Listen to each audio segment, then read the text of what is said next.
We have a dull day today.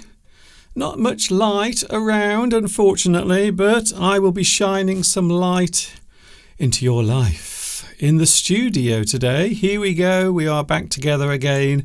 You know what this is. It is English Addict, coming to you live and direct from the birthplace of the English language. You know where it is. I know where it is. We all know where it is. Of course, it is England. And guess what? He is back. Yes, Mr. Steve will be joining us as well.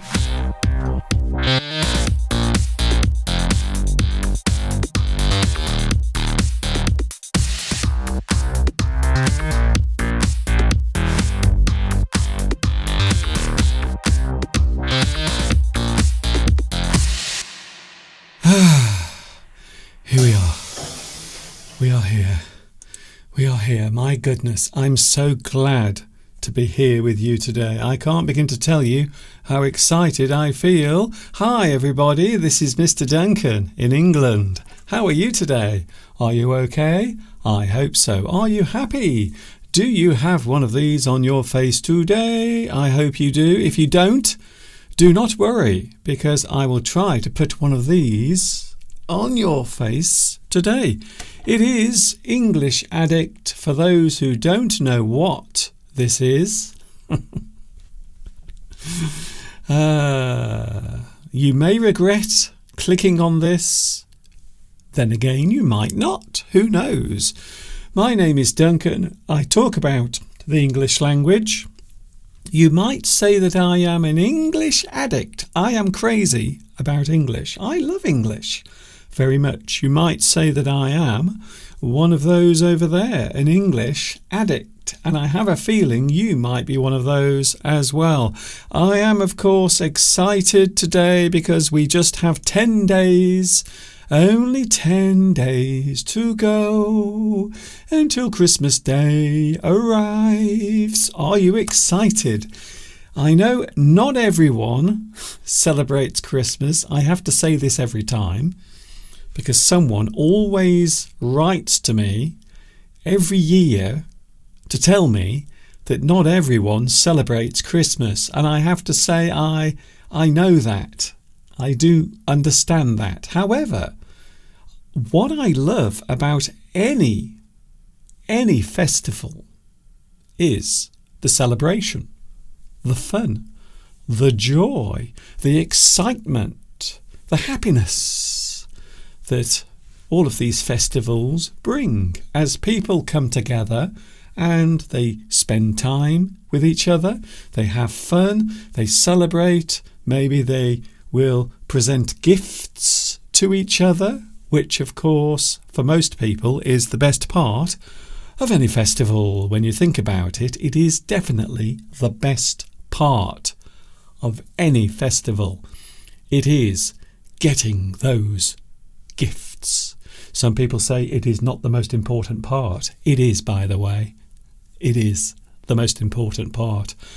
Besides that, there is also the food. Let us not forget the lovely food. And as a special treat this year, because Christmas Day is on Wednesday, we will be with you live on Christmas Day.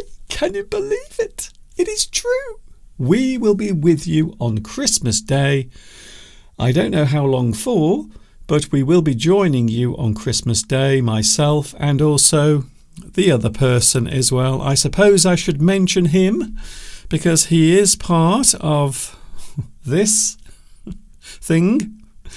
Mr. Steve will be with us today. He is back after his very busy schedule, performing in lots of different Christmas shows, singing in his best voice, of course. We have Mr. Steve with us later on at around about 2:30, so look out for that.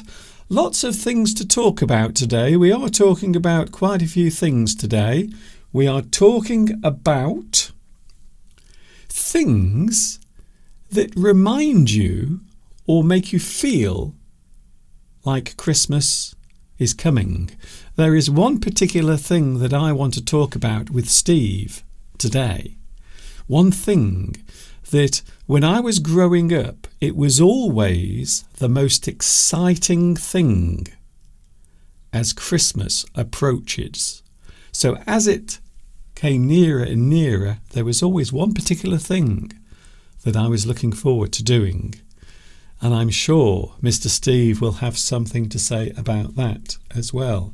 It is an unusual thing, something you might not even consider, but it could also be something that you have done as well. All of that, and also talking of strange things, we are talking about odd jobs.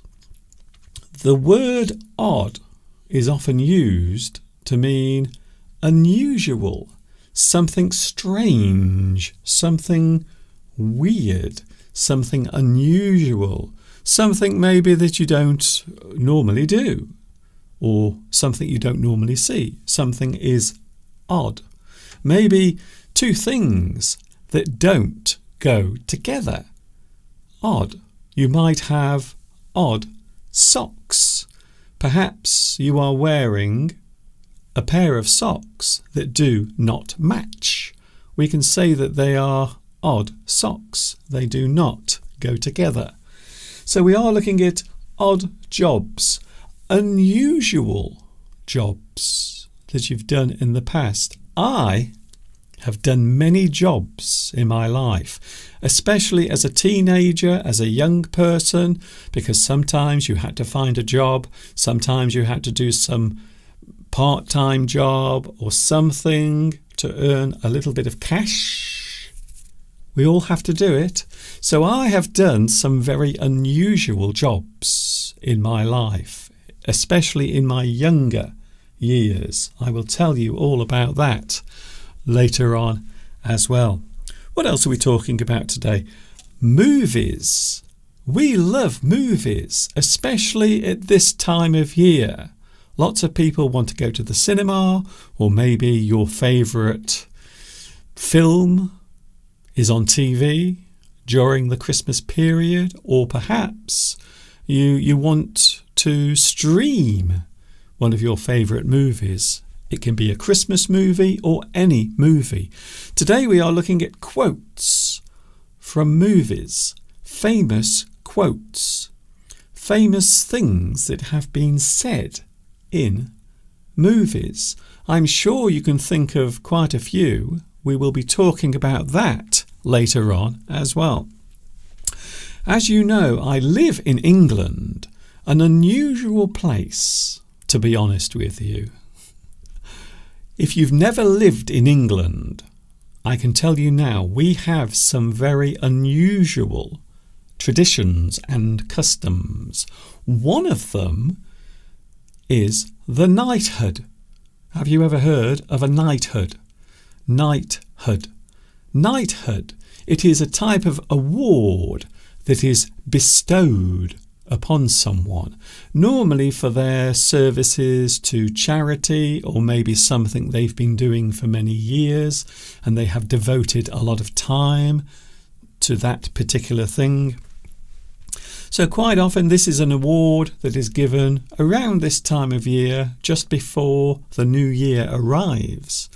Normally it is in the past it was the Queen. Of course, she has gone.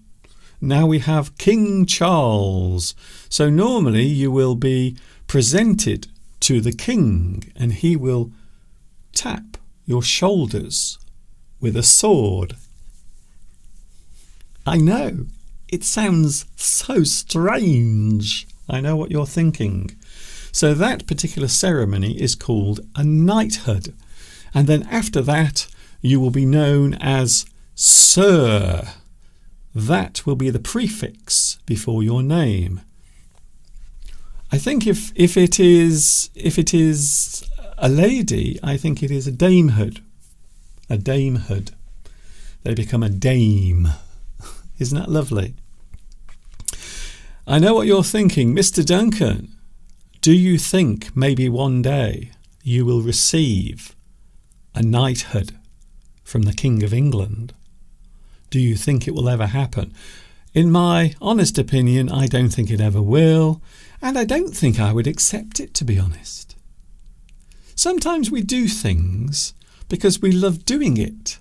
We don't expect awards. We don't expect special ceremonies. We do it just because we enjoy doing that particular thing. Talking of people who deserve awards, here is the live chat. The live chat is up and running. Hello to the live chat. I wonder who was first today. I haven't even looked. And I do know who it will be. I already know who it is, even though I haven't even looked. Let's have a look. Yes, of course. Vitas, congratulations.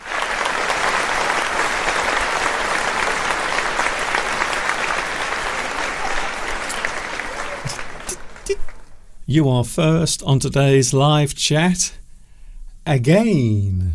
What is your secret? Also, we have Beatrice. Hello, Beatrice. Also, Zenek. Hello to you as well. Where are you watching at the moment? We also have, here he is. Can I say a big hello and also a big thank you for your lovely Christmas gift? Of course, we are talking about Luis Mendez is here today. Hello, Luis. Nice to see you back. And once again, thank you very much for your lovely Christmas gift. Very kind of you. Thank you very much. I appreciate your donation. It will help my work continue, hopefully, for another year. I will try my best to be with you during 2025. We will see what fate has in store. Hello also to Ekaterina. Hello to you. Thank you for joining me today. Very nice to see you here. Mo Sat Ung is here as well. Thank you very much. Paolo is here as well. It's so nice to see you today. Thank you. Nuri is here. Hello to my very best teacher. Thank you, Nuri. That's very kind of you to say that. Boja is here. Boja Naveen, who is watching in India. Hello, India. Nice to see you here as well today. Thank you very much for joining me. Inaki Zudzika. Nicholas. Hello, Nicholas. Thank you for joining me. Wow, so many people are joining in on the live chat. I will try to say hello to as many people as possible during today's live stream. We also have Pedro Belmont is here today. Music and Poets channel. Hello, Mr. Duncan. I am from Myanmar and I want to practice my listening skills. So I am here. You have come to the best place to improve your English. The best place on YouTube. This also happens to be the best kept secret on YouTube. Thank you for joining me. Don't forget to subscribe and also put those notifications on as well, so you will be told when I am around. I will be back with you on Wednesday, and as I mentioned earlier, I am also with you on Christmas Day. Don't forget to join me. Whatever you are doing, whether you are celebrating Christmas or not, you are welcome to join on Christmas Day, which is 10 days from now. 10 days before Christmas arrives. Isn't that amazing? I have to say, I am rather excited, to be honest with you. Can you tell that I'm excited? You know, I love English phrases. I love English words. I love all sorts of things connected to the English language. They can be phrases, they can be words, they can be idioms. Here is an interesting phrase that we often use in English when we are talking about the result of a contest, a competition, or race. So quite often we will use this particular phrase. The phrase is pipped to the post. To be pipped to the post. If you are pipped to the post, it means to be beaten by a small degree or amount in a race or contest. One person was slightly ahead of you. You might be pipped to the post. That means you didn't win, but you very nearly did. You were so close to winning, but there was one person in front of you. Thus, you were pipped to the post. To be beaten by a small degree or amount in a race. You were pipped at the post. In a contest, you might be pipped at the post by someone. To be beaten. Another person has won. Perhaps in a contest, you scored 90 points. But maybe another person scored 91 points. That means they are the winner. You were pipped to the post. You almost won. You almost came first, but unfortunately you were pipped at the post. One person came in front of you. We are talking about some unusual things today when Mr. Steve arrives. He will be with us in around about 7 minutes from now. Are you excited to find out what Steve has been doing? Also, we will be looking at unusual jobs, odd jobs, strange things.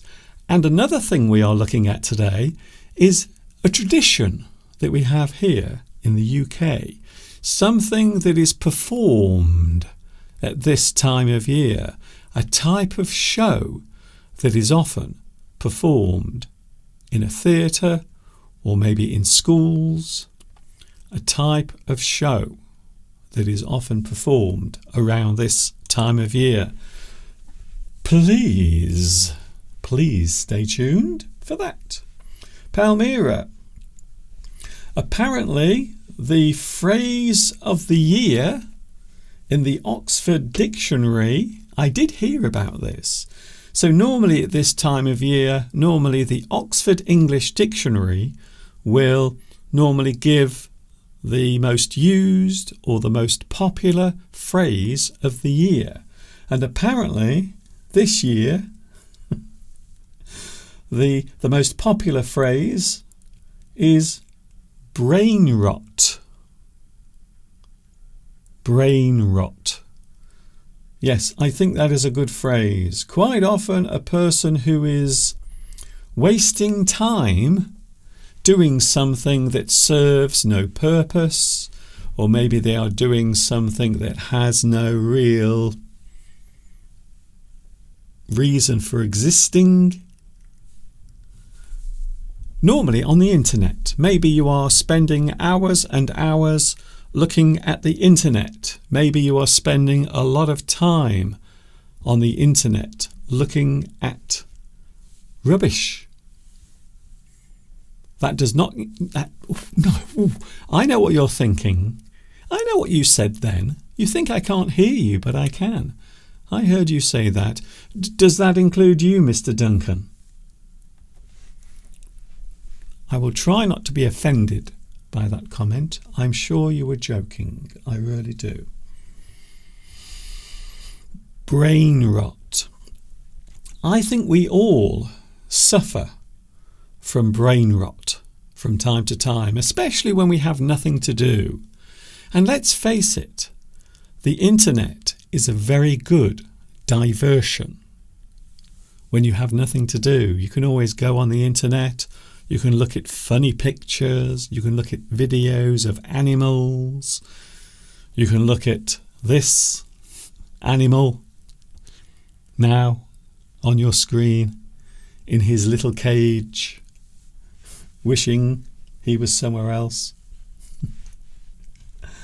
Oh dear. Mr. Steve is on his way. Oh my goodness, I can't believe Steve will be with us soon. The reason why I'm excited, of course, is because Steve has not been here for a while, because he's been busy with his Christmas shows.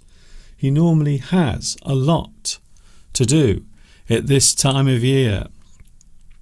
Of course, Steve was busy this morning in the kitchen, although he was trying to make some bread. However, he was not very successful, let's just say. Sometimes when you try to do something, sometimes it doesn't turn out very good or very well. Here is a good example of that. This is Mr. Steve's bread that he made this morning. Something went wrong with Mr. Steve's bread. I don't know what happened, but something dreadful happened to Mr. Steve's bread. Inside, or in the middle, all of the air escaped. And now it looks like a rather sad loaf. So I'm not sure what happened here. I'm almost certain Mr. Steve will explain what happened to his poor loaf of bread today. It did not turn out very well, unfortunately. I have no idea what happened. What did you do, Mr. Steve, to this bread to make it look so sad and miserable? We will find out all of that in a few moments' time, because we are going to take a break. As Mr. Steve comes into the studio, he will sit down in his lovely festive corner. Because have you noticed? The studio is looking rather nice at the moment, because Christmas is on the way, and I thought I would try to bring a little bit of the Christmas spirit into your life as well. Stay tuned. Mr. Steve is on his way.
boy now.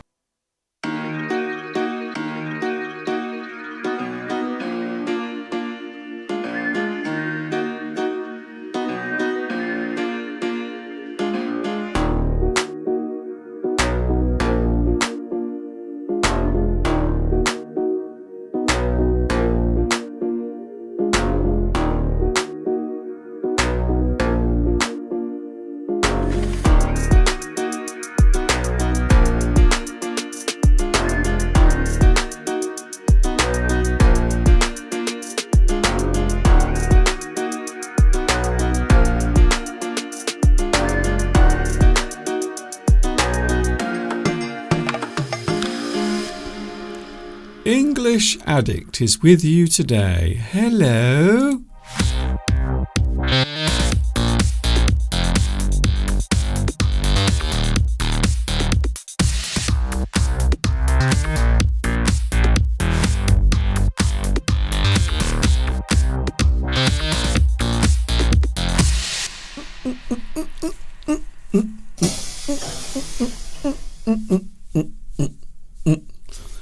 Hi there. It's nice to have you here on this Sunday afternoon. We are having a lovely time here because I am excited and I have a feeling that my next guest here on the show is also very, very excited. You know who I'm talking about. I know who I'm talking about. He is back, ladies and gentlemen, boys and girls. Here he comes. It is Mr. Steve. I'm so excited, Mr. Duncan. I'm hyperventilating. There's a word for you straight away. Hyperventilate. Means you breathe too much and you get lightheaded. I'm excited to be here. I hope you are too. Here we are once again on a Sunday with you to teach you some English and hopefully make you feel happy. And I'm very pleased to be here, Mr. Duncan. The other thing we should mention is your lovely Christmas corner. Look at that. Everything is looking really festive for Mr. Steve because it's only 10 days before Christmas. Have you done all your Christmas shopping on Amazon? Apparently they're 3 days behind deliveries. Really? So all you husbands out there watching last minute shopping, we all know what us husbands are like for last minute shopping. If you're thinking of it, get it ordered quickly, otherwise your wives are going to be a bit upset that you haven't ordered their Christmas present in time. They might be a little bit angry because they were expecting a Christmas gift and they didn't get one. I'm just going to adjust Mr. Steve a little bit. I'm going to try and put you up slightly higher because it does look as if you are sinking into your chair. Here we go. That's better. That's better. Are you okay? I hope that did not shock you too much, Mr. Steve. I've got vertigo, Mr. Duncan, now. I'm too high up. It didn't make you dizzy, did it? Yes, apparently I think that's in America where Amazon is behind because probably most people, or a lot of people, certainly order presents online. I tried. I had to get a present for Mr. Duncan. Shh, don't say anything. And the other day I thought, I know, I won't go to Amazon. I will actually go to a shop. They're still there. They still exist. There are shops out there, Mr. Duncan, where you can drive to them, park, and then walk in. And there's all these things on display, and there's people behind counters. They still exist. Anyway, the experience was horrific. There was loud music playing, people pushing and shoving, and I just thought, sorry, this is not a nice experience. I've never liked shopping anyway. So I just came home and looked for what I wanted. And it's such a waste. You use up so much time shopping. Yeah. So I just came home, went onto Amazon, found what I wanted for Mr. Duncan, ordered it. It arrived 2 days later. I mean, there's no stress to that. I'm sorry, local shops. But you've got to make the shopping experience a bit better than what I experienced. Otherwise, I'm just not going in. I think it is. I've never liked shopping anyway, so it's not surprising I find ordering online so fantastic. It is something that I think more and more people are doing. They are not going into the shops. They are not driving into town. They are simply going on the internet. However, as you just said, Steve, there might be something you can't find on the internet. Well, but that might just be available in the shops. But I agree with you, Steve. Going into the shops normally at normal times of the year is bad enough. But this time of the year, a lot of people do leave their Christmas shopping until the last minute. They do it late. And of course, lots of people then are rushing around. And of course, they will become rather irate and angry, perhaps. And let's face it, we have had in the past, before internet shopping, some of you watching can't believe maybe that there was a time when you couldn't just order things online, just as there was a time before mobile phones. Internet shopping's only really become prominent in the last maybe 10, 15 years, maybe. It's been around for a while, but I think it all started in the early 2000s, definitely. But it's over recent years, it's gone up a lot. Yes. We used to have to go to the shops for everything, for my mother, for families, and it was always. I always found it a very stressful experience, having to and such a wasteful of time, having to park. Having to go into the shops, have to pay to park, and then you're there, you can't find what you want, they're out of stock of something, they haven't got the size you want, so you come back frustrated. Well, I do remember us doing this. I remember you and I, there was one particular thing that I remember that we did that might be the craziest thing we've ever done, is when you were trying to get something for your sister. Yes. This is going back to the 1990s. So this does predate the internet being around for buying all of your stuff. So we were driving around trying to find one particular thing, and we were driving all over the place trying to find this one gift for your sister. And we were unsuccessful, but we did spend a lot of time. And you were getting more and more irate because, of course, lots of other people were doing the same thing. It's madness, isn't it? Madness at this time of the year. You know that a particular family member or a friend wants a particular gift. And in this case, my sister wanted this particular gift. Anyway, we're not going to get into details. No, I'm not going to get into it. But the time that I spent driving to all these different shops to try and find that particular item must have been half a day. It was the stress. The stress because of all the traffic and all that. At the end of the day, I say that phrase, ultimately, does it really matter? If you don't get that exact gift for that person. I think Christmas causes a lot of stress, and we do hear a lot of people say this. One of the most common things said by people at this time of year is, what is the point? What is the point? And yet we all still do it, because there is one lovely thing about Christmas that we all love, and that's the fact we can just stay at home, do nothing, eat as much food as we want, have a good time with our friends and relatives, maybe. Some people do say that the worst part of Christmas is having your relatives nearby, because quite often you want to stay as far away from them as possible. So it is a kind of, it's a bittersweet sort of time of year, because we want to do it, but then it is so stressful preparing for it that we don't actually want to do it. It's very weird. See, Beatrice says, and a lot of people do this. They will, if they are well organised, like Beatrice obviously is, then they buy their Christmas presents well before the Christmas rush period. So at the beginning of December, or some people do it in November even.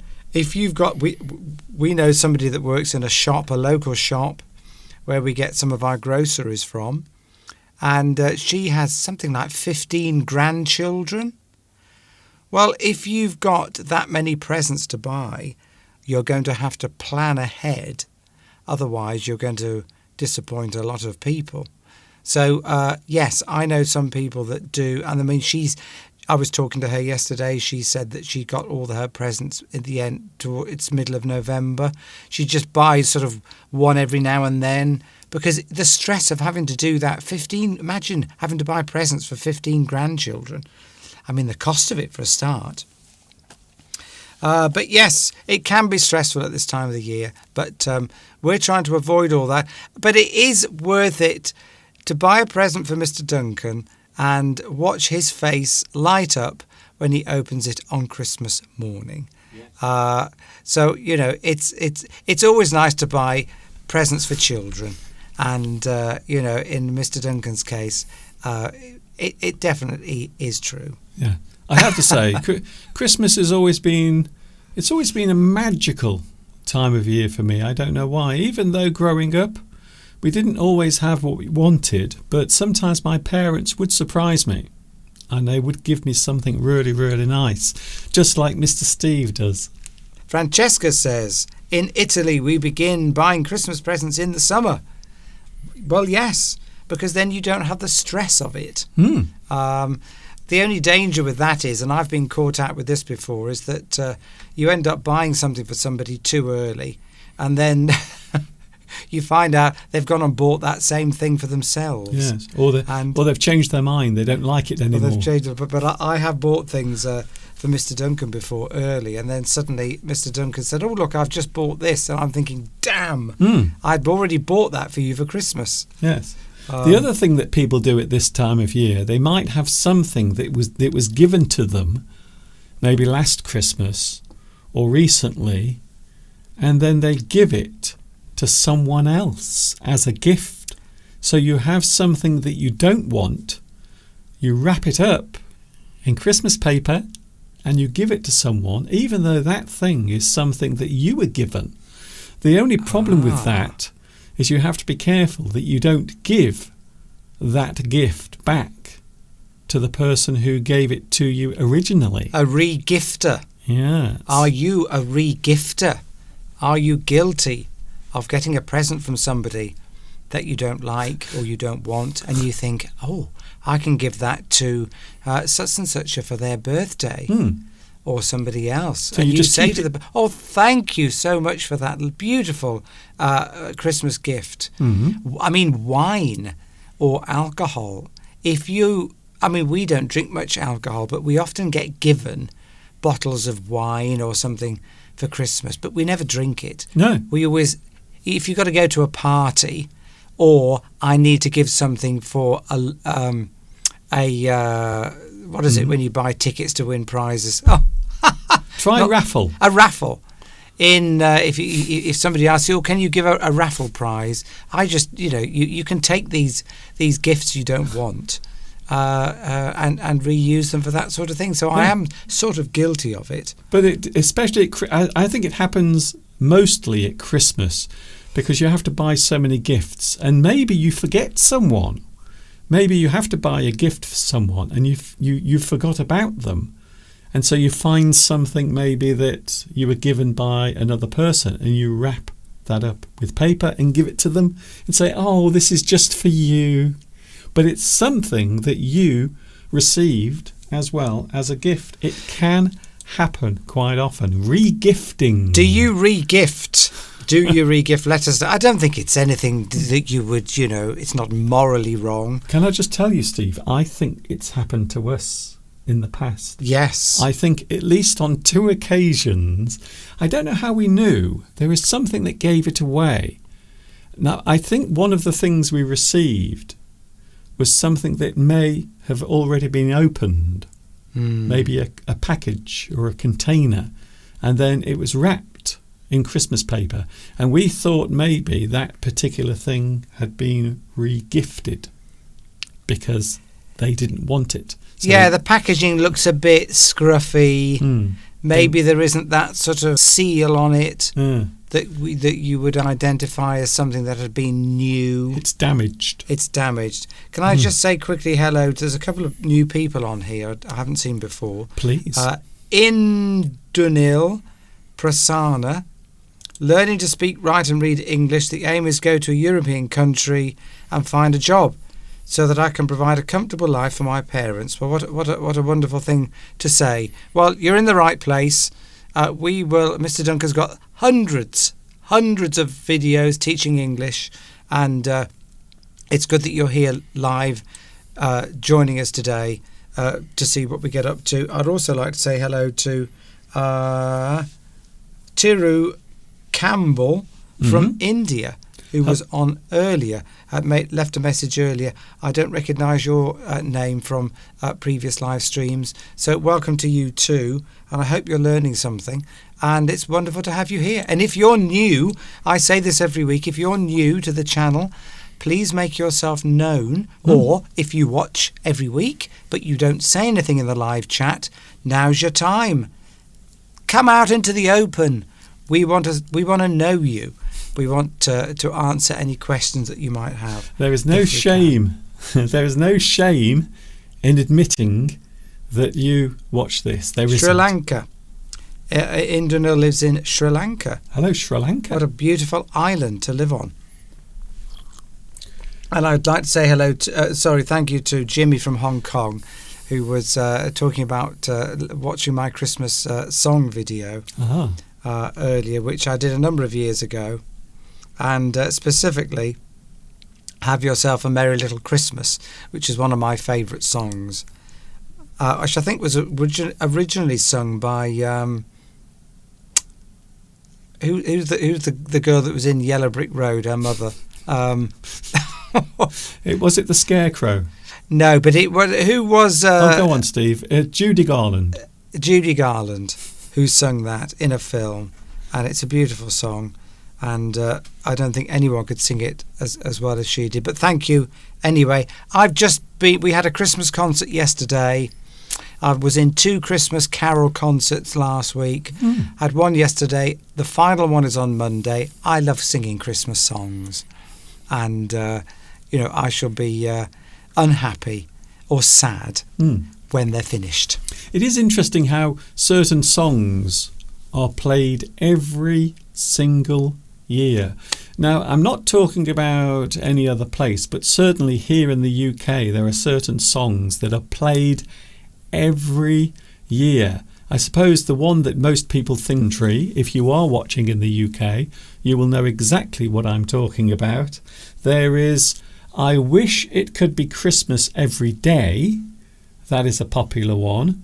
And also Here It Is, Merry Christmas, also played all the time. If you ever go round a shopping centre or a shopping mall, some people apparently still do it, you will hear those songs. And of course, most people think of Last Christmas. I will try some echo here. Last Christmas I gave you my heart, but then the very next day you gave it away. That one. By George Michael. George Michael. Can you believe George Michael passed away on Christmas Day?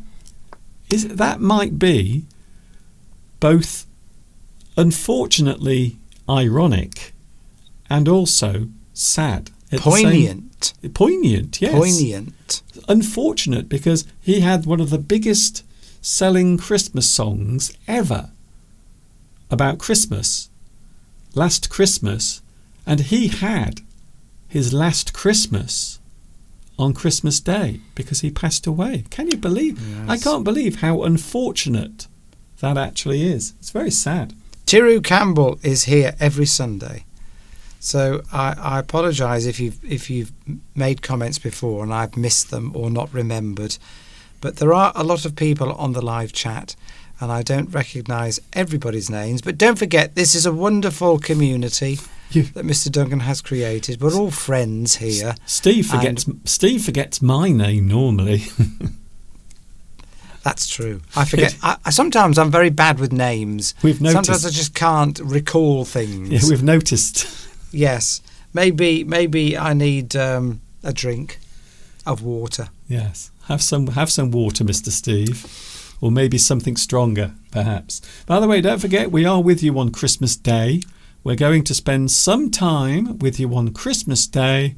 We will be live on Christmas Day, which is almost the opposite of what I was just talking about with George Michael. When were we last live on Christmas Day? It's been a number of years since Christmas Day fell on a live stream day. Yes, we've done Christmas Eve.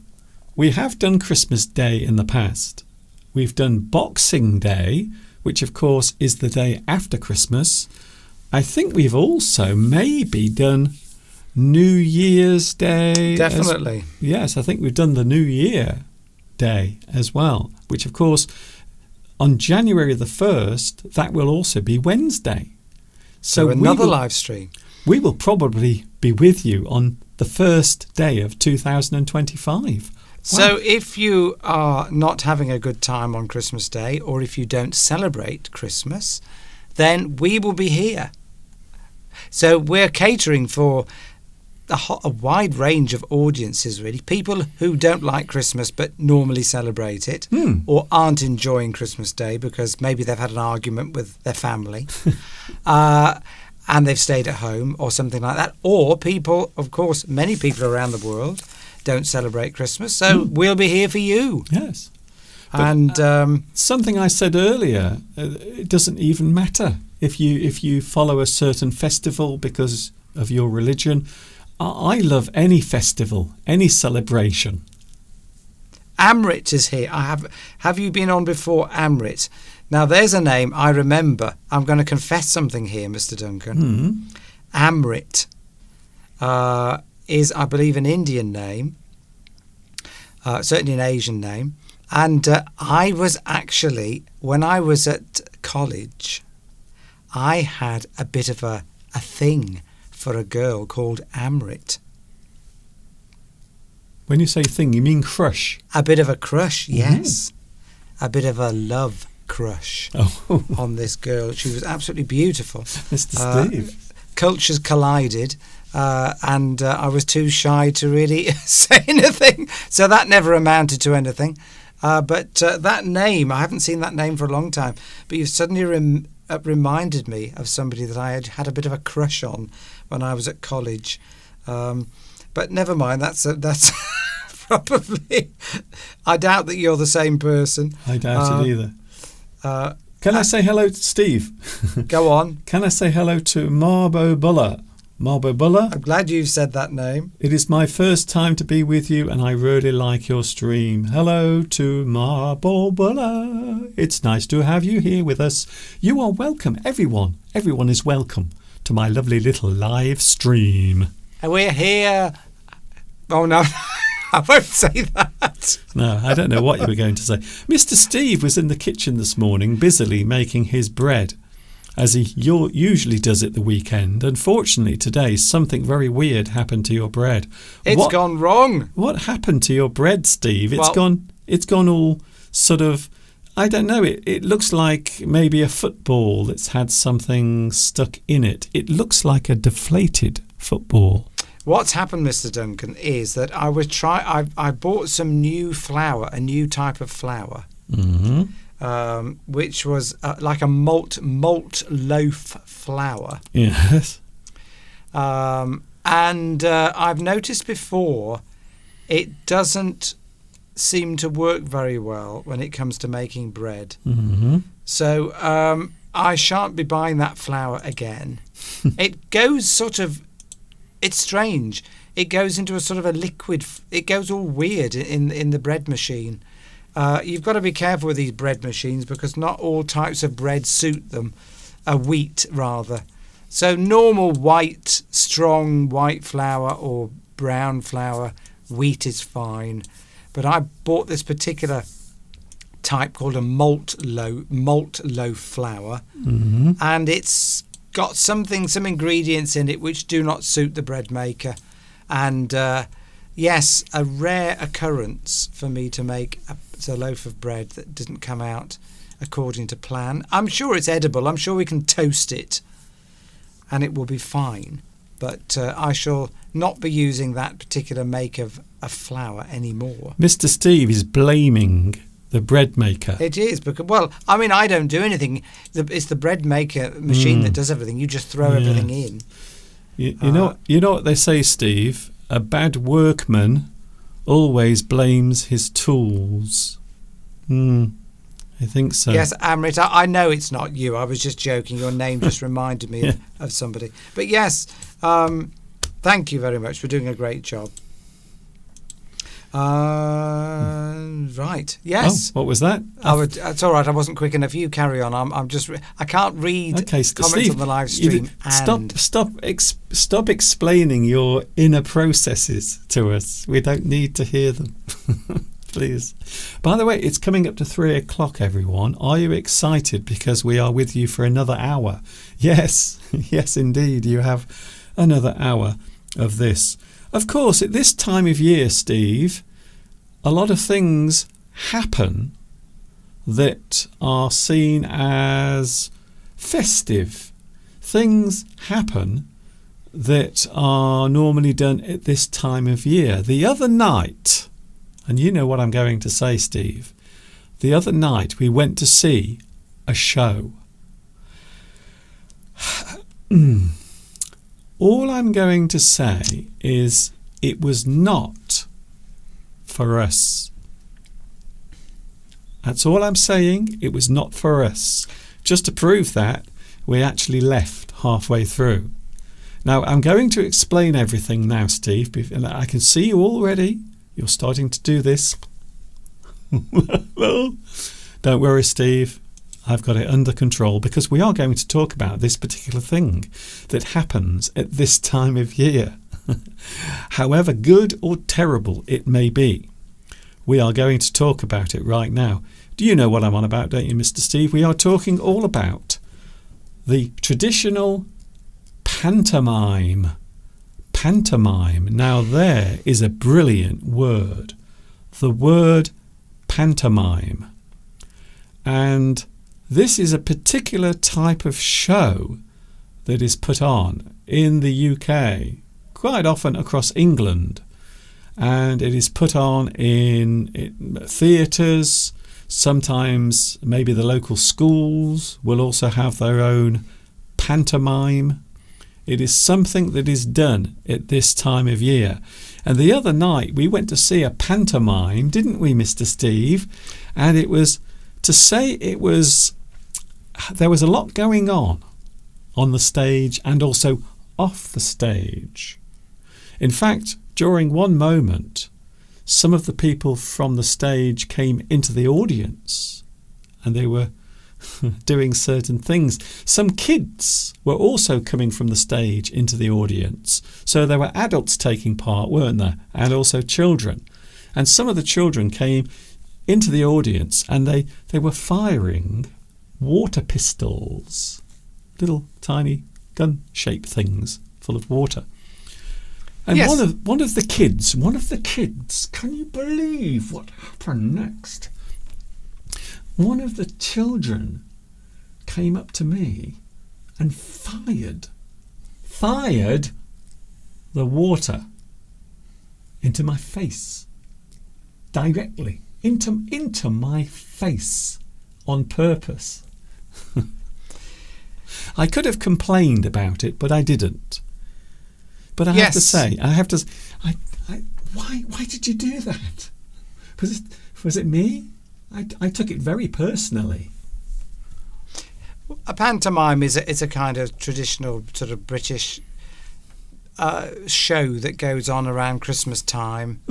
That is really for children, for families, but particularly for children. It's a sort of a very light comedy with sort of innuendo lots of fun things going on the stage for children. Yes, I'm going to explain all about this now, Steve, because we're going to go into this subject in depth. Oh, I bet you weren't expecting that.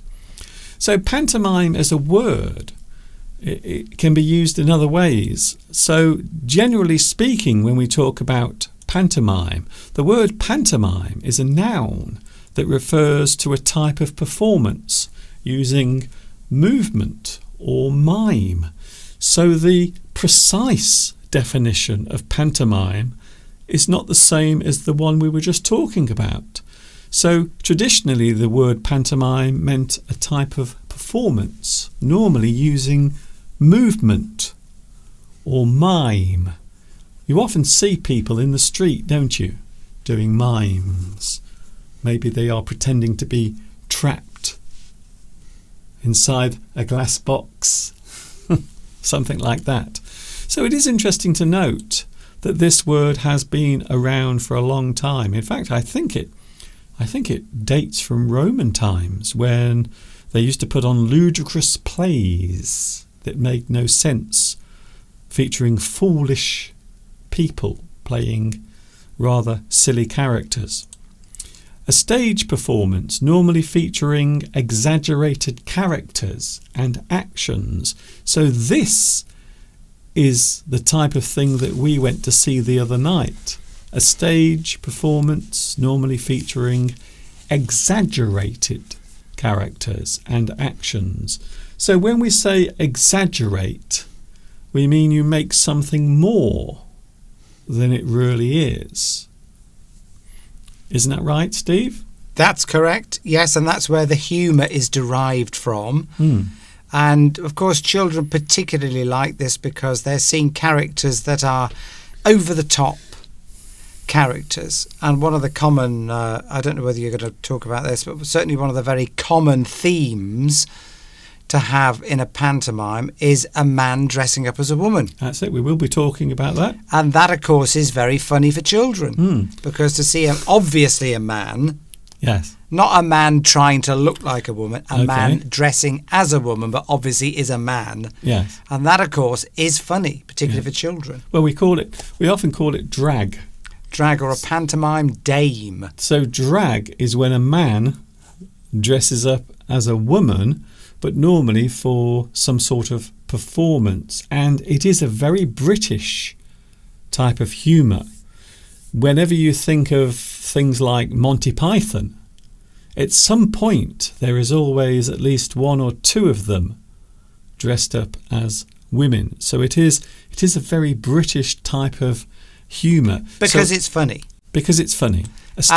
You get other exaggerated characters, like you'll get somebody there's always an evil person, a bad person. Yes.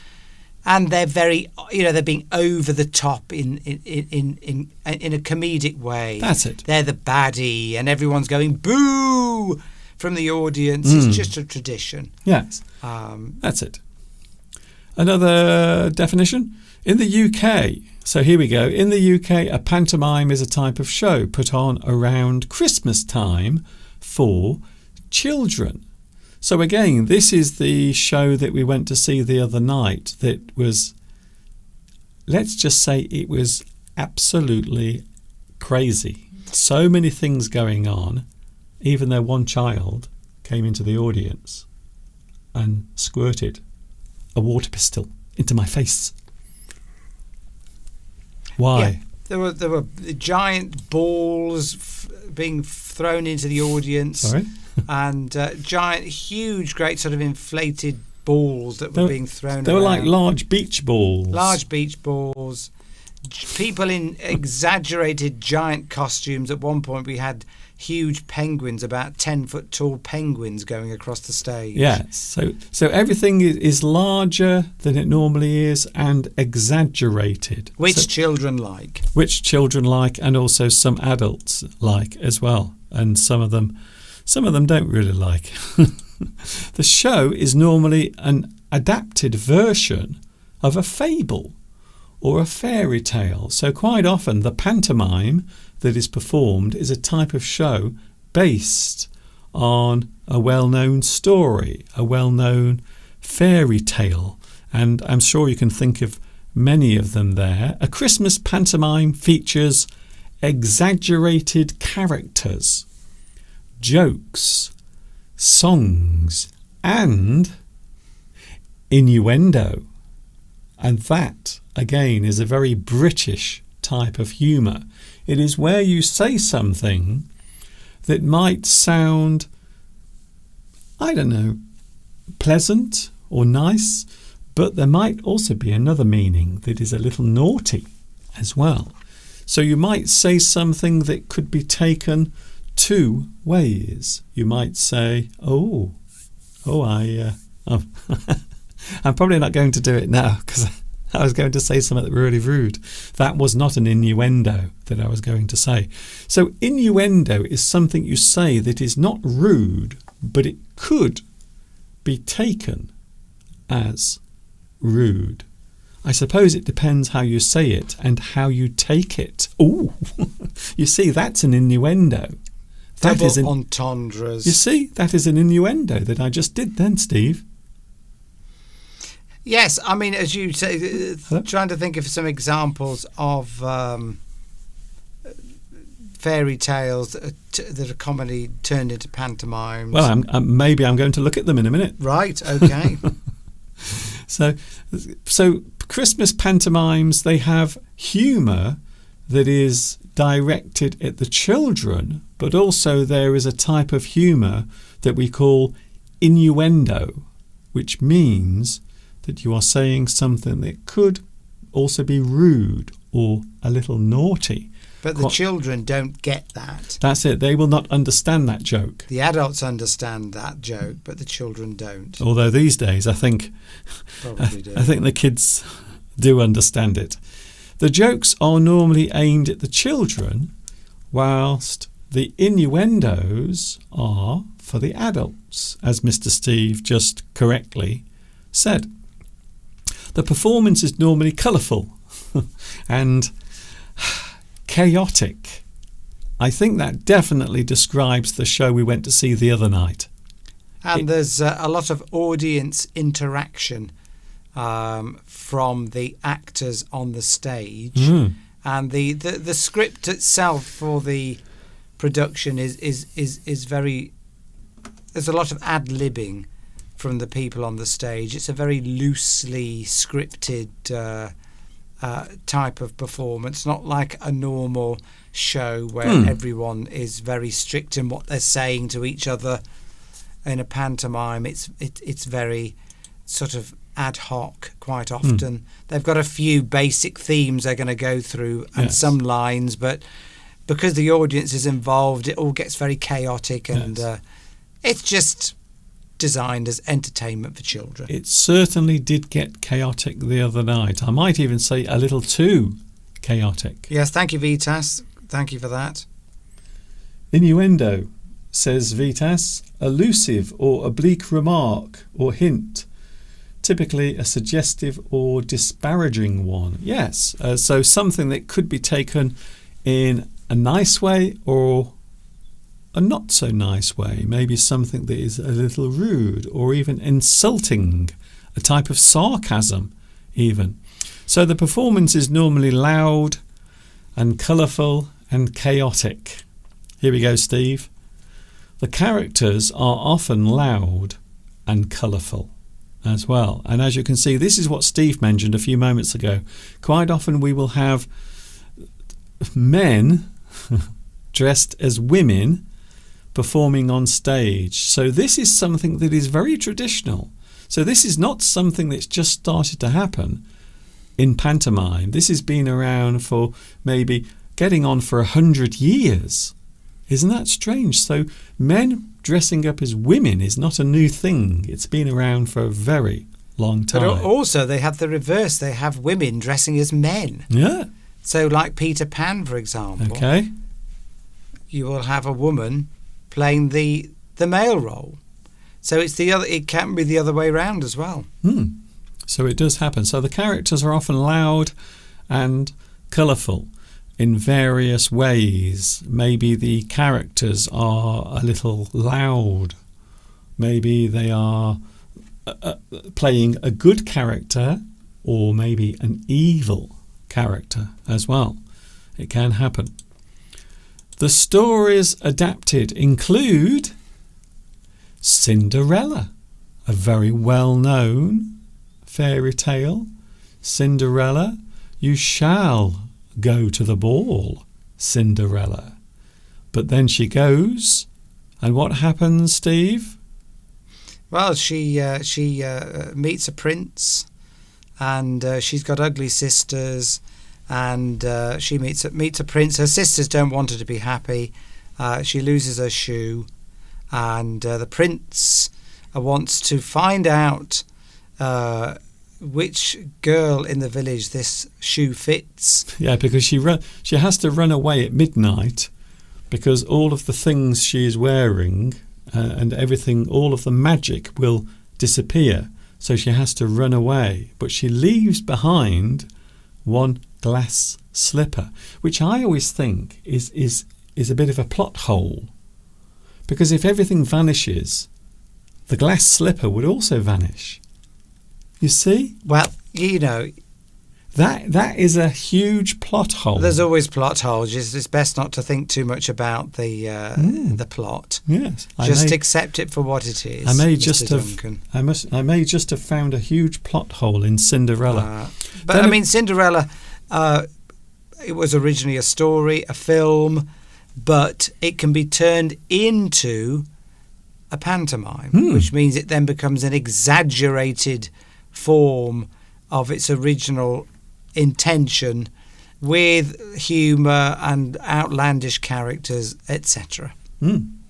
Yes, so the stories include Cinderella, also Jack and the Beanstalk, a very well-known, also quite a gruesome fairy tale. You might not realise this, Steve, but most fairy tales or fables are actually quite gruesome and violent. And they're originally written for children. Believe it or not, they were written for children, but they are often really violent and dark, including Jack and the Beanstalk, who tries to chop up Jack, the giant, and Jack, who climbs up the magic beanstalk. So that's another one that is often done at Christmas time. Snow White. As a pantomime. Snow White. Waiting for Prince Charming to come. Puss in Boots. Sorry? Puss in Boots, Oh, that's I see. another one. Yes. But I'm sure a lot of people will have gone to see a pantomime. It wasn't suitable for us. It was just too live. We're getting too old, Mr. Duncan. Maybe. We're getting too old to enjoy a pantomime. And well, if I can be honest with you, I didn't want to go anyway.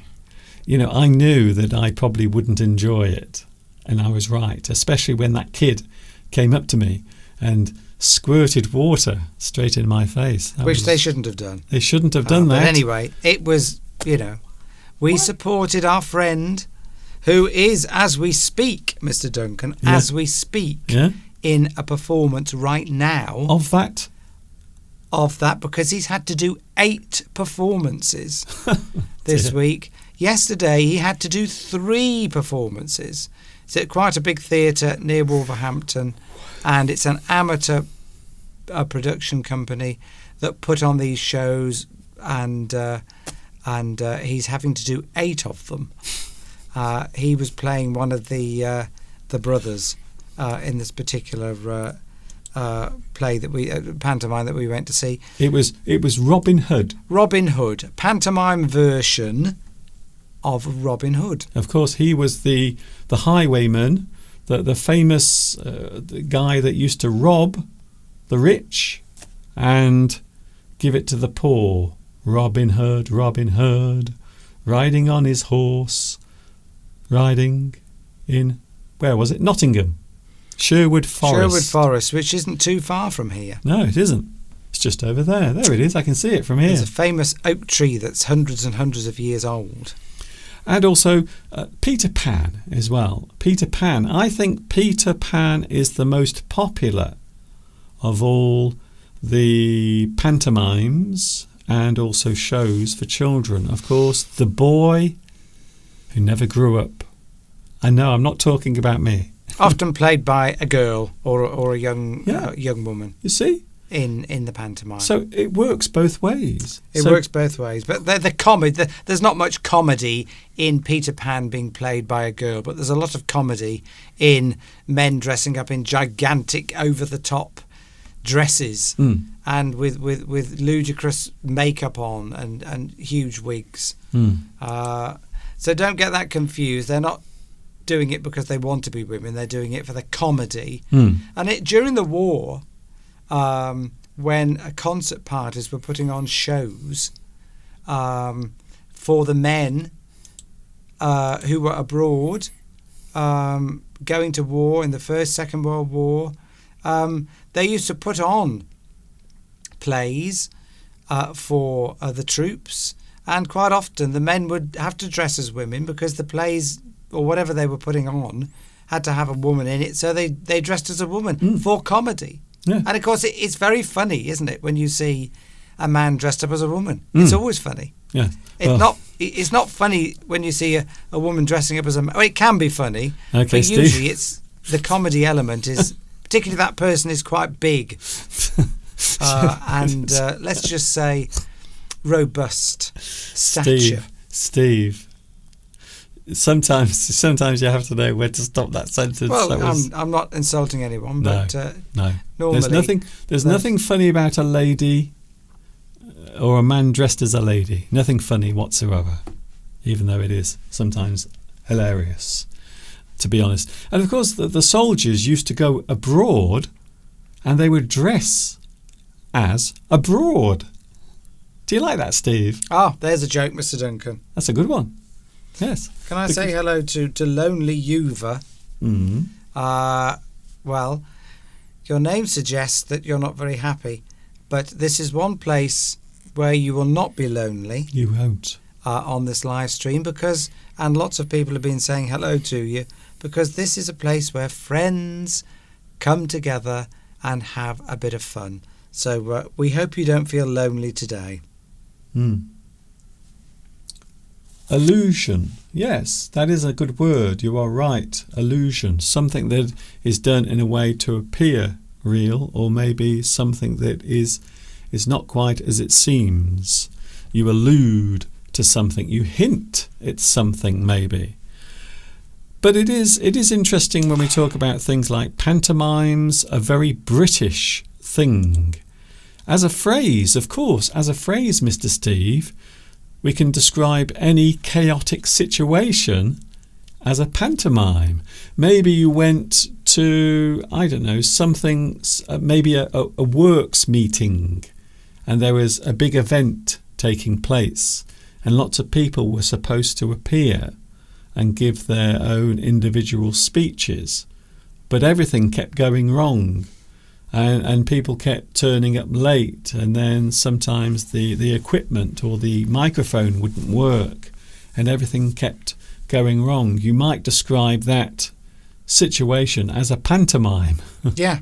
You can say, God, working for this company, it's like being in a pantomime. Yes.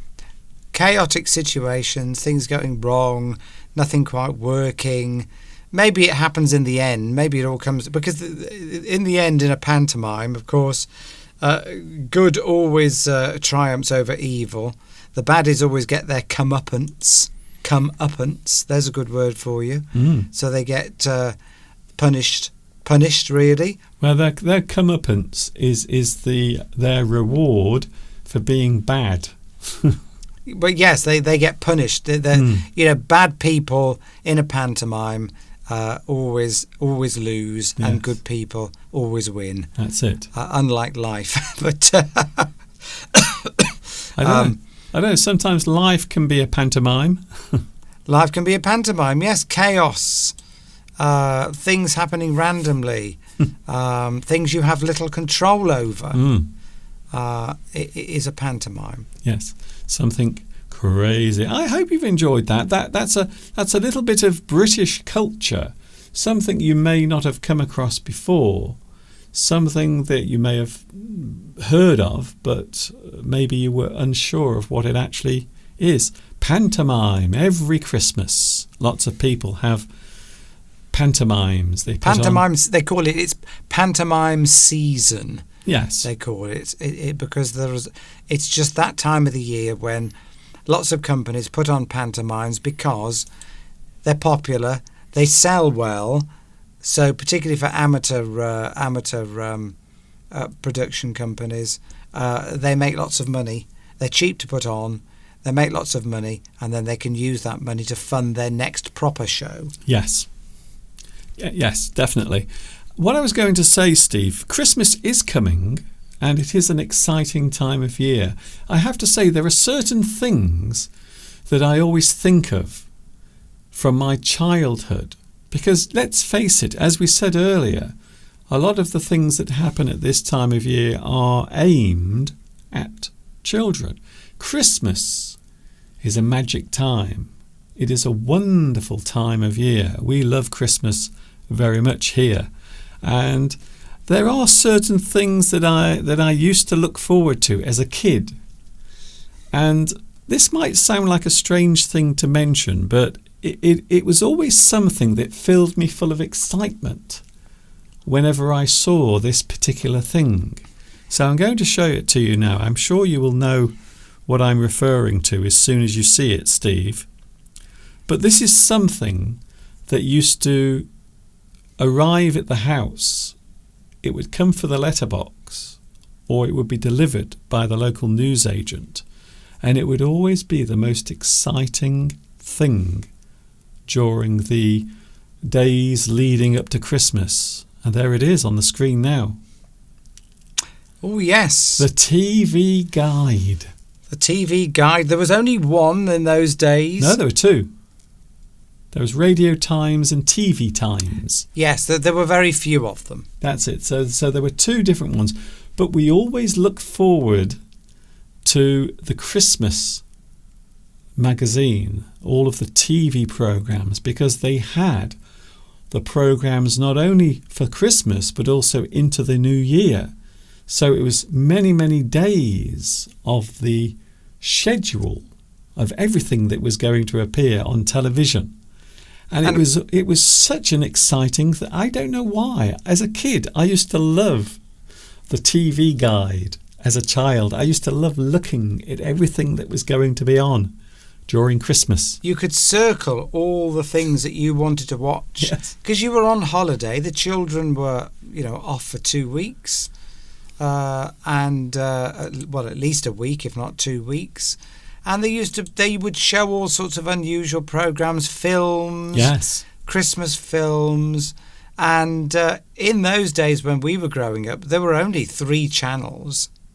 So you only had 3 channels to pick from. So it was very easy to work out programs you wanted to watch. Could you actually have a TV Guide now with all the channels in? Well, they still have it. But with the main TV channels, so now we have 5 main TV channels. But of course, if you have digital television, there are hundreds. So I think it is hard to list all of them. But these magazines still exist, but they are in a very different format. But it was always the most exciting thing. I can't tell you how excited I was as a kid to have one of these in my hand and look at all of the movies that were going to be on. And sometimes, of course, they would show movies that had never been shown on television before. I remember one Christmas when they showed Star Wars for the first time ever, and that was at Christmas. And it was so exciting sitting in your living room watching Star Wars on your television. It was incredible. We always got excited, well, my father did, because they'd always show a James Bond film at Christmas. Yes. See, don't forget, if you're, of a certain age, there were times when you couldn't just magic a film up on the internet and watch it. you had to wait for it to be shown on television. And it would only be shown at certain times of the year, usually. So James Bond films were always shown on Christmas Day as like the main highlight to watch. And if you hadn't seen it at the cinema, or if you'd seen it at the cinema years ago, here was your opportunity to watch it again. Yes. And so it was a great excitement on Christmas Day. We'd have Christmas meal, we'd watch The Queen at 3:00, and then we'd sit down and watch a James Bond film. And all of these things would just be shown on television. They were broadcast. So there was no digital television way back in the 1970s. No digital TV. You just had 3 TV channels and that was it. Nothing else. So it is strange. You're right, Steve. There are certain films, certain movies that they always show at Christmas. I don't know why. This is a weird one. I don't know why. They always show war films. Yes. On Christmas Day. War films. Bridge over the River Kwai. Always the same movies. Guns of Navarone. Yes. Were the popular films they used to show. The Great Escape. The Great Escape. Every year. And of course, that well-known film, Murder on the Orient Express, which is one of my favourite Christmas films. Yes. They always showed that one as well. Anyway, it's a time to relax and just watch things and stop. It's 2 weeks or a week, depending on how much holiday you have, just to forget about your work, forget about your troubles, sit down, relax, have a load of unhealthy snacks and watch a film. Yes. And it's probably the only time we actually sit down and watch a film. Talking Let's of face films, it. are you going to talk about certain things with films in a bit? We are going to. Oh, right, yes, so stay tuned. Something exciting to come. We're also going to be talking in a few moments about things that were said in movies that have become quotes that a lot of people will repeat. So I'm sure you can think of one or two out there in YouTube land. All of that coming up in a little while. There is another magazine, of course. So there was Radio Times and also TV Times was the other one. Although that one was more for the independent television stations, whereas Radio Times was aimed more at the BBC.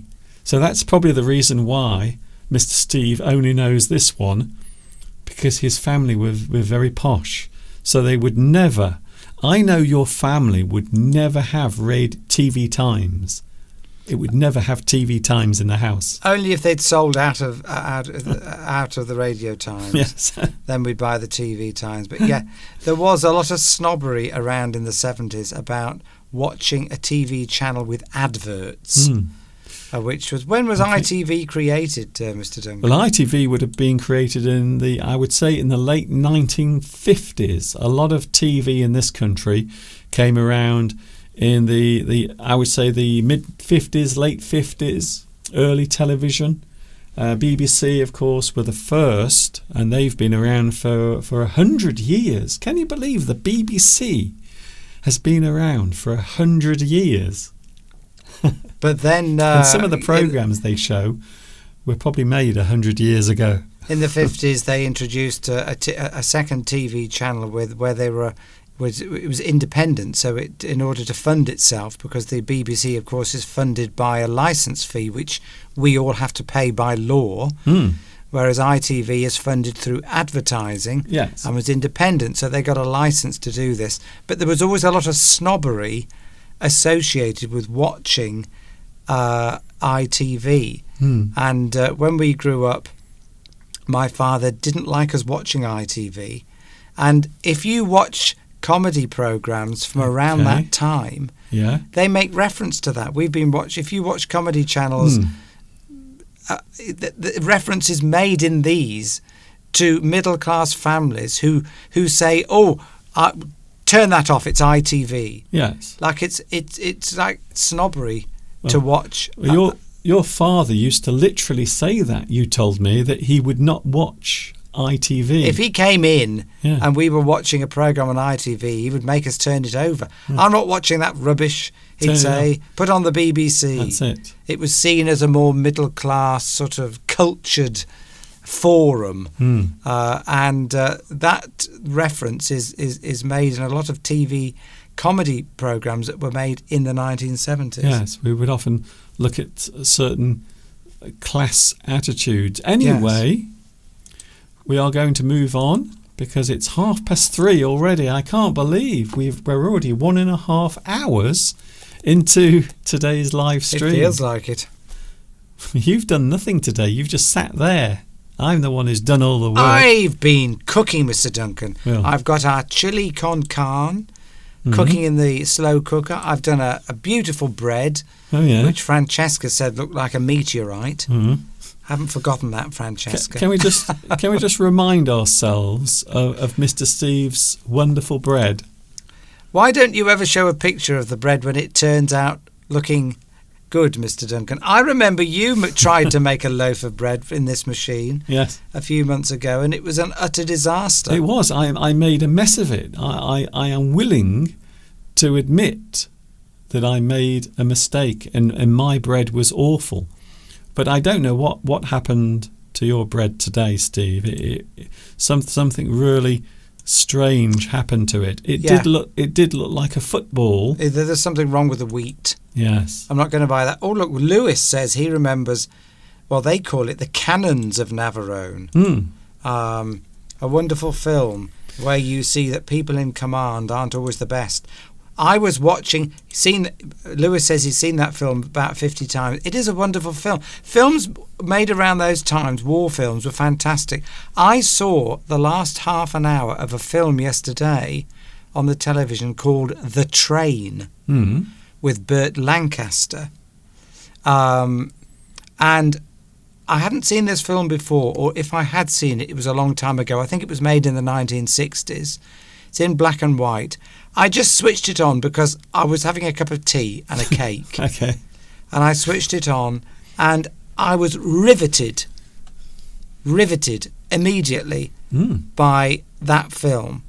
And so if you are somebody who knows about war films, The Train, it's very brutal, but my goodness, what a wonderfully made film. Yes, I think it was made late 1950s. Late 1950s. So if you want to sit down and watch that on Christmas Day, feel free. But I'd like to watch that film. It's about sort of prisoners of war who escape and a Nazi colonel that's trying to steal all the art from France. Okay, so don't tell them the plot. Well, that's the plot, and Burt Lancaster tries to foil them, Okay, and it's just Steve. Oh, what a wonderful Yes. film! Well, there's almost no need to watch it now. Lewis says that's a wonderful film as well. I haven't seen The Great Escape for a long time. The one where there's elephants in it and they're going over the Alps or something to try and escape from somewhere. Is that The Great Escape? There's an elephant in it. There's one war film where they're escaping with elephants. That does not sound like The Great Escape. Lots of famous actors in it. I think. Steve, I don't remember an elephant being in The Great Escape. Well, what's that war film where they're all trying to escape from somewhere and I have no idea. There's elephants in it. Lewis will be able to tell us. Yes, he probably will. He'll also be telling you there were no elephants in The Great Escape. Not The Great Escape. No, that's the one where Steve McQueen gets on the motorbike and he goes over the fence. Yeah, that's right. Now this one's got no elephants. There is a war film where they're trying to escape and there's an elephant in it. But it's not The Great Escape. It's not The Great Escape. It's something else. Somebody can tell us what that film. Yes, Farry Bort, rivet means to captivate. Yes. If you're riveted, it means you're captivated. Yes. You've got to watch it. Yes. Such was the power of the acting. I was just instantly captivated, riveted. To be riveted means to be fixed in one place. You can't take yourself away from it. Just like a rivet, but is for fixing two bits of metal together that can't be moved.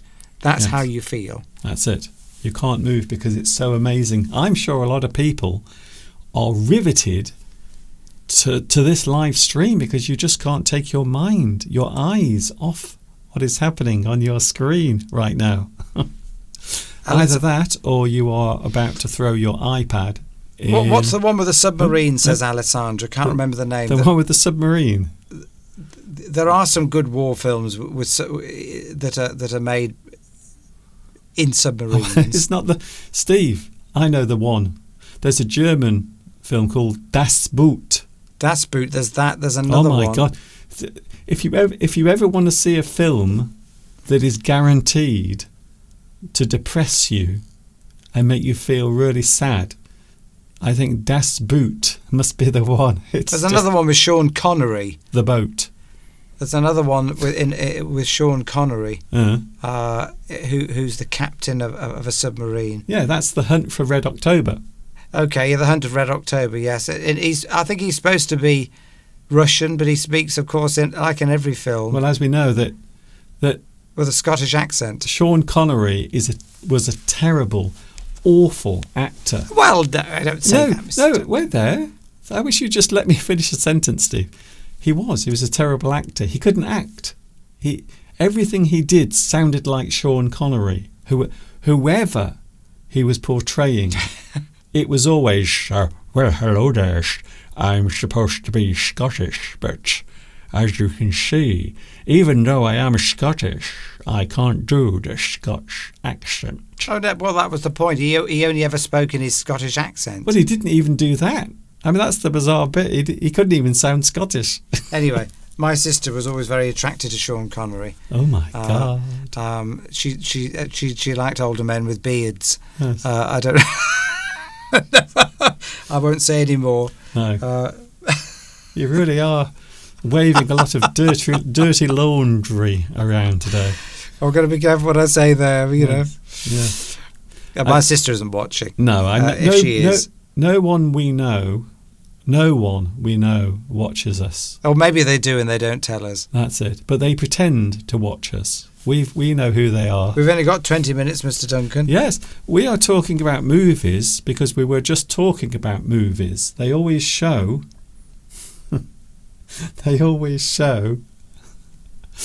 wartime movies at Christmas time, and also all other movies as well, Mr. Steve. And I thought it would be interesting to look at some quotes from movies. So can you think, Mr. Steve? I want you to use your brain. I have a feeling that Steve has already done some preparation. I've already thought about this because I wouldn't be able to think on the spot like that. I wondered why you seemed so eager to do this. Are you burping? Maybe. You just made a very strange sound then. Well, you know, you've got to let the wind up. Yes. Or out. It depends. It's not good to keep wind in. It depends which direction it's coming from. Either. Yes. You shouldn't hold in your wind because you can cause yourself health problems. Yes, if you let it out, you can cause health problems for other people. Yes. And embarrassment in public spaces. There are so many wonderful movies that have been made over the years. Many films that have classic lines. Now, when I say lines, I mean things that were said in the movie that lots of people quote nowadays. So I have a feeling, it looks as if I don't have to do anything here. I think Mr. Steve has this covered. So, Mr. Steve, do you have some quotes from movies? I do, and please feel free to put any famous quotes that you like. Don't just Google it. Try and remember things for films that you like. Don't Google it. And don't cheat. Why are you Googling things? Well, yeah, but just think of a film and a famous quote. Well, all mine are from science fiction films. Oh, okay. I can already guess. So, you know, you have not got. Are you telling me you haven't quoted a single line from Murder on the Orient Express? No, I don't know any. There's no really memorable lines from that one. What about I want to go to Africa and take care of little brown babies? Well, that's not. Yeah, but things that people use. I mean, Arnold Schwarzenegger has created loads of famous phrases in his films, because if his persona and his accent, if anybody else had said them, nobody would remember it. I can only think of one. Which one's that? I'll be back. I'll be back. Who does it better? So I'll go first. I'll be back. I'll be back. Yes, so it's the accent and the gravitas with which he says it. Of course, that's from the Terminator film. The other one is Hasta la vista, baby. Oh, yes. Is the other famous one he used. Yes. Hasta la vista, baby. Isn't that see you later? Yeah, or yes, we'll meet again, that sort of thing. Yeah, something like that. Yeah. We'll meet again. But people use these a lot because if anybody else had said it, if Tom Cruise had said it, nobody would remember it. But because it was Arnold Schwarzenegger, with his particular style and his heavy, thick accent, and the character he was playing, you remember it. And the other one I remember is from Blade Runner. There's a couple from Blade Runner, which was my favourite all-time film. Yes, another science fiction film. They're all science fiction films. And if you've ever seen Blade Runner, it's basically about this chap who's made this scientist who's made all these sort of robots. This chap. He's a biomechanical engineer or something like that, and he's created very lifelike artificial humanoids. Ooh.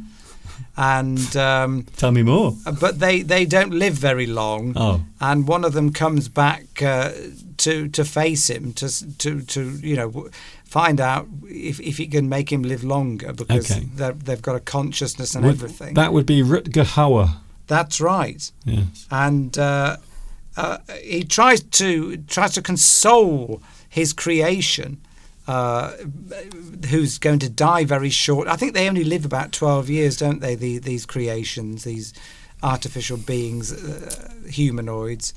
And but of course he tries to console him by saying, well, look, you've lived such a full life, you've done so much in your life. And the phrase he uses is, the candle that burns twice as bright burns half as long. I thought for a moment you weren't going to do it. The candle that burns twice as bright burns half as long. So in other words, if you use a lot of energy in your life, do a lot of things, you'll wear yourself out. And some people say that better, that's always stuck in my mind, that phrase. I'm more the opposite. The candle that burns half as bright lasts twice as long. Well, that's more my life. It's a sort of a slow moving plod. Half as bright. That burns half as bright. That's you know what? I think that might be the most honest thing you've ever said.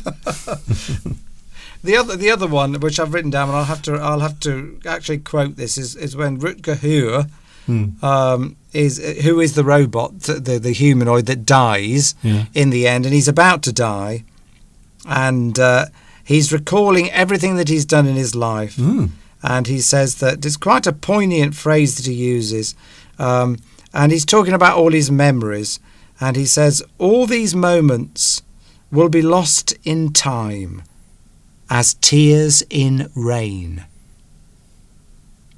So what he's saying is that he will die, and everything that he's seen, everything that he's done, will be gone forever, lost like tears in rain. And it's a very poignant phrase that really relates not just to him in the film as an artificial creation, but to all of us. Yes. Well, the film itself is a sort of allegory for our own mortality, isn't it? That's it. And but of course, scientists now are coming up with all these these new just to try and add a positive spin to that rather depressing thought. Whatever you're about to say, it's not happening. No, but in the universe, that scientists are now beginning to think that memories are information. Yeah. information is not lost in the universe. Okay. It maybe just goes somewhere else. No, it doesn't.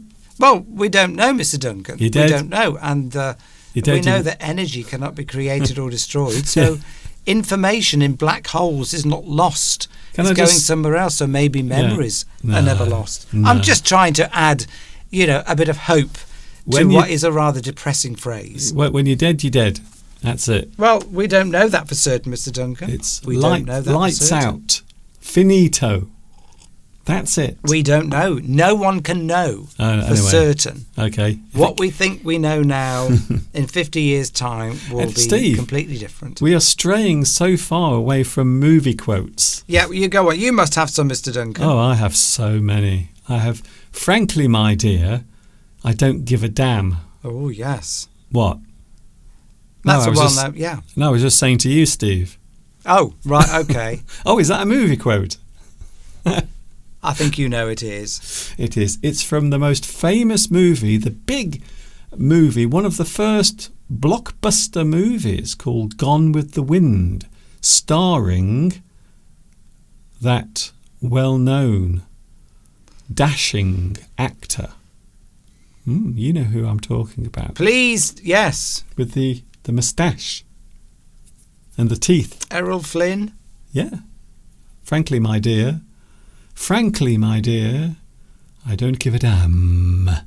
Which at the time was a very controversial thing to say. To say damn in a film was very controversial at the time. One of the first ever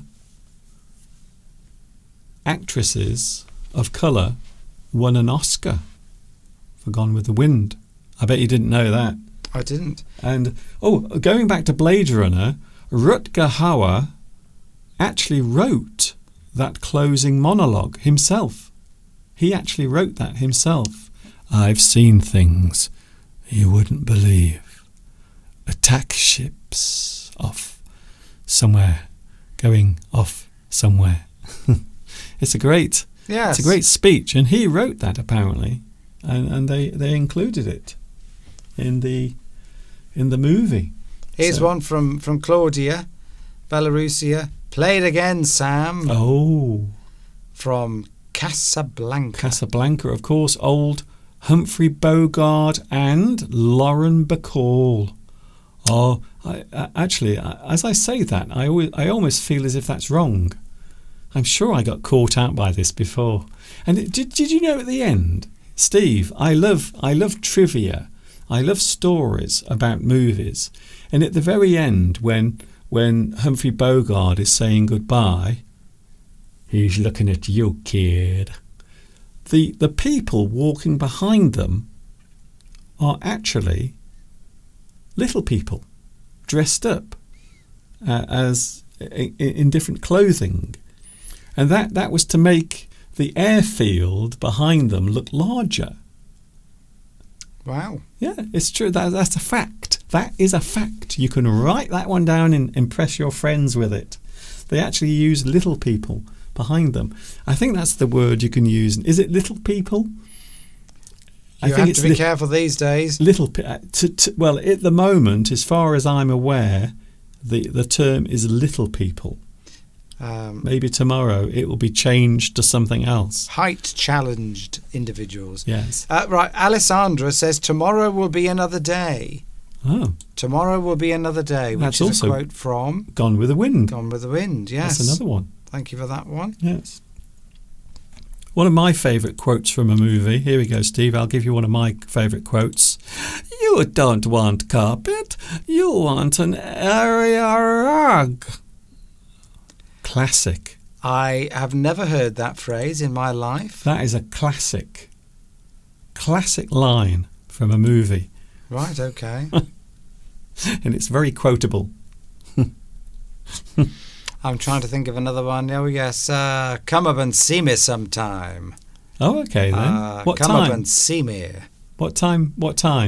I thought you were talking to me. I wasn't. That was Mae West. Mae West. Mae West. She was a bit of a. I would say she was a sex symbol or a sex bomb. She was glamorous, beautiful. Phrases like that make their way into everyday parlance, don't they? Because What? people use these phrases to other people, Yes. at work, at friends at home. Played against Sam. I mean, how many times have Except- people said that? Except they didn't say it in the movie. Didn't they? It was never said. And this is another thing that happens quite often. We will quote movies that never actually had that particular line in the movie. He never says, play it again, Sam, ever. Does he say play it? It's something different. You know the song, Play It, Sam. I think it's something like that. Yes, he doesn't say play it again, Sam. He says something slightly different, but That's it's it. been morphed Yes. into something else. It's been misheard. It's like, yeah. But people use them in everyday. Well, they used to. I don't know whether they still use that phrase. Play it again, Sam. Well, I think they might use it as a joke. Quite often these things are used as jokes, such as what you said, frankly, my dear, and all of that. And tomorrow is another day. And people will often use that one. Yeah, they'll use them in appropriate Yeah. situations. Yeah. So there Life is like a box of chocolates. There's another one that people use a lot. My mother used to say, life is like a box of chocolates. You never know what you're going to get. Yeah. I mean, which is, yeah, there is truth in these phrases. And often a thought about an aspect of life is focused into one small little phrase that is concentrated. One phrase tells you everything about a particular aspect of life sometimes. Yes. And that one is a well-known one. Farry Bortz says, we are the music makers and we are the dreamers of dreams. Yeah. That's from Willy Wonka. Not the awful remake with Johnny Depp, even though I do like him as an actor, but that is a terrible, terrible version. I prefer the original version with Gene Wilder playing the part of Willy Wonka. And yes, that is a quote from Willy Wonka. You have to be careful how you say that, you see, because it might come out wrong. We're going in a minute. I still can't believe that today's live stream has gone by. That phrase "we are the music makers" is actually from that's actually from well, I think it's originally from a musical score from many decades before the film was made. Oh, okay. We are the music makers. I've actually sung it. I can't remember who wrote that now. I think it was Elgar. I do like the end of that movie when Willy Wonka is sitting at his desk very angry, and Charlie puts the sweet that he stole back on the desk, and then Willy Wonka says, "So shines a good deed in a weary world." And I love that phrase. Very lovely ending to a movie. One of the most perfect endings of any movie. I like it very much. We are going in a moment. We don't have time to talk about our odd jobs, but guess what? We can talk about it next week. Maybe Mr. Steve can think of his odd jobs. Unfortunately, I'm ever so sorry about that. We don't have time to do it because we have to go in a moment. Wow. And we will be back, of course, next Sunday. I'm back on Wednesday with Mr. Steve. And what I wanted to mention briefly before we go is the terrible weather we've had recently. And we saw a rather sad sight yesterday as we were walking around. One of the lovely big trees that we walk by every weekend sadly was damaged by the wind and became unsafe, and sadly it's had to be chopped down. And it's a beautiful tree. One of the things I always feel sad about is when a lovely tree that's obviously been around for a long time is cut down, and there you can see it. So that was the tree that we saw yesterday on our walk, and we always walk past this particular tree quite often. And in the summertime all of the sheep, all of the baby lambs will sit under that particular tree. But now it is no more. The tree sadly was damaged by all that terrible weather. We had the most atrocious weather. It's caused so much damage around this area, to be honest with you. Something, Mr. Steve? Something you wanted to mention, I thought? I was going to say there's another quote here from Wild Strawberries. There's neither right nor wrong. We act according to our needs. Oh, I like that one. That's a sort of a moral. There's a moral in there somewhere, because of course right or wrong is very dependent on your point of view. It depends on your culture, what you believe in, and what you're doing at the time. I think that's one of the reasons why movies always leave such an impression on people, especially when you're young. If you watch movies quite a lot, as I did as a kid, I was always sat in front of the television, which is probably why I have to wear these things all the time. And I used to watch all sorts of movies, so I love watching movies. And yes, quite often, movies that you watched as a kid can resonate. They can be there all the time in your mind. They might even influence you to do something with your life. Who knows? Yes, Lewis, that's the phrase to use. The tree has been felled. If the tree has been felled, it means someone's cut it down. Would you use felled? Yes, you only use the phrase felled if it's been cut down artificially, with a chainsaw. It can be felled as well by the wind. Yes, it could be felled by the wind. So anything that's caused the tree to fall or collapse, you can say it has been felled by the wind. Or maybe the farmer came and he felled the tree to make it no longer growing, pointing up into the sky. Unfortunately. Well, I think that's it. We will be talking about odd jobs next week, I suppose. We will think of some lovely odd jobs. Odd jobs? Yes. We're doing lots of those over Christmas. Yes. Now I've got 2 weeks off from work. Okay. Well, hasta la vista, people. And I'll be back next on Wednesday. I'm not sure about Wednesday, but certainly I'll be back on Sunday. Yes. So have a wonderful few days. It is worth mentioning that Steve will be finishing from work for Christmas on Wednesday. Is that true? It is true, Mr. Duncan. My last working day is Tuesday. They force us to take time off at Christmas. We have to take so many days off at Christmas because the business, well, they don't want us. We wouldn't be doing anything because the customers that I deal with wouldn't want to see me over the Christmas period, and so therefore they make us take holiday because they know we wouldn't be. They'd be paying us to do nothing basically. Well, let's face it. During the month of December, most people at work do very little work during December. And especially as you get nearer and nearer to Christmas. Anyway, thank you, Mr. Steve. We'll see you next Sunday. And then, of course, a few days after that, it will be Christmas Day. Oh, my goodness, just 10 days to go. And we will be with you on Christmas Day. Lovely to be with you. See you soon. That was Mr. Steve. There he goes. Every single week, Mr. Steve joins us, of course, unless he has something more important to do. I can't even imagine that being a real thing, having something more important to do than this. Can you believe it? I certainly can't. Thank you very much for your company today. I'm very sorry we didn't have time to talk about everything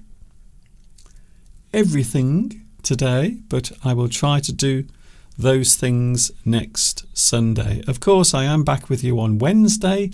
Look out for me because I am with you on Wednesday as well, 2 p.m. UK time is when I'm back with you. Thank you very much for your company. It's always a pleasure being here. You have no idea how much you mean to me. Thank you very much for joining me. I do appreciate it. Thanks also once again to Lewis for your lovely gift as well. Thank you very much. It is getting dark outside. The sun is setting, and I will see you very soon. This is Mr. Duncan in the birthplace of English saying thanks for watching. See you soon. Take care of yourselves. And of course, until the next time we meet, you know what's coming next. Yes, you do.